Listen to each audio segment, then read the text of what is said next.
Hi, welcome to AwkwardHamster. Today I'll be reviewing the Foscam wireless IP camera model R2C.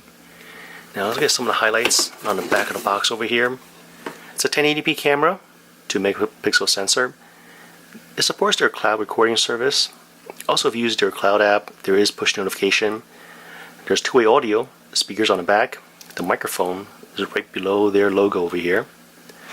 Now there's also a 100-degree field of view, so that's an improvement over the much earlier models. If you want to record things locally to the camera, there's a micro SD slot right down here. And more importantly, this has mechanical pan and tilt. Now previously in this spot I had my other Foscam unit, the Fosbaby. This worked great for many years. I had this probably about at least 4 years. Just that well, lately it's been dropped. Let's put it that way. Not the fault of the camera, just myself or the kids, we just knock it down. This is my Android phone. It's running the Foscam Cloud app. It's a free app. On the left, this is my iOS device, and it's running a third-party app called LiveCams Pro. It costs money.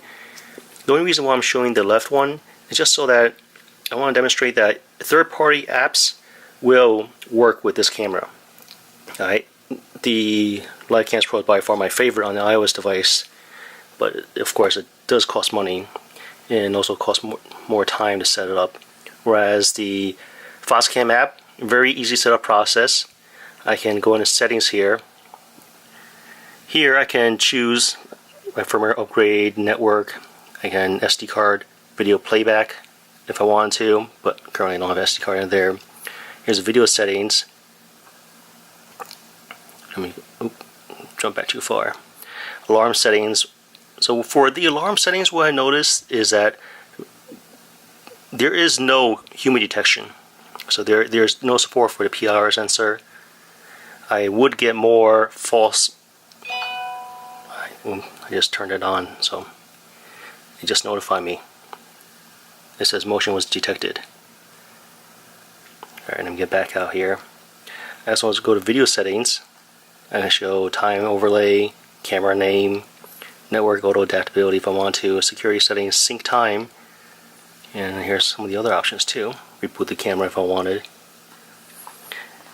With the Foscam app, I can also pan tilt, take a snapshot, speaker into the microphone, take a little video if I wanted. Here's additional features regarding the infrared sensors.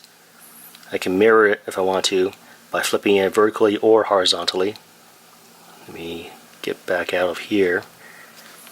The third-party app, with the third-party app I can also control the pan tilt.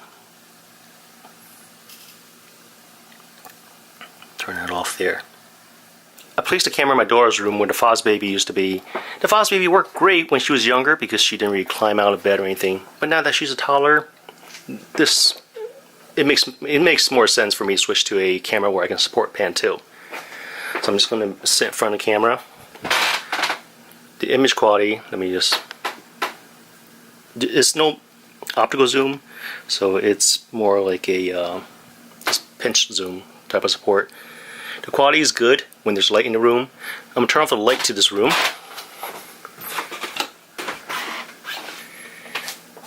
And to close the door here too. So once light is turned off, there's a ring of the infrared LEDs. It is noticeable. And as for the image quality, it's still good. Compared to the previous Foscam I reviewed, the indoor pan tilt one, the R2 was terrible. It had terrible nighttime performance, terrible low light performance. Whereas this one, the image quality at nighttime is much sharper, much crisper. There's far less motion blur. I'm going to walk left. I'm going to walk to the right hand side right now. Sit back down. To access the full menu, you still need to access it from the web interface. Here I can choose a different type of streams I want. I can go in the settings page. I'm head to the video side here. And I can choose anything from 1080p. I can drop it down. Let's say that I don't have a limited data plan. I can set my second stream, for example, over here. Rather than 720, I can set it to 640 by 360 if I wanted. That way I'm using far less bandwidth. Using the Foscam Cloud app, I can't create multiple accounts, but using the web interface, I'm able to create multiple user accounts. I can also, through the web interface, if I have multiple Foscam cameras, I can also add additional cameras here. And then I can view it all through live video by choosing a different grid.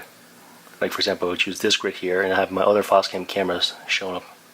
Wi-Fi is turned off for my device and I'm viewing it live right now.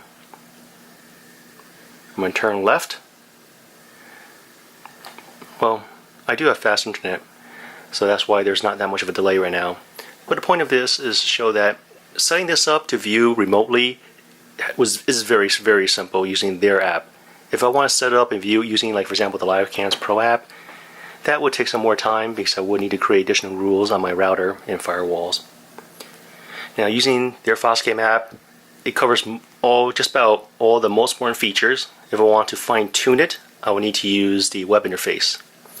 But overall, it's really the image quality for daytime and nighttime that makes this a lot more worth it than the other Foscams I've viewed in the past.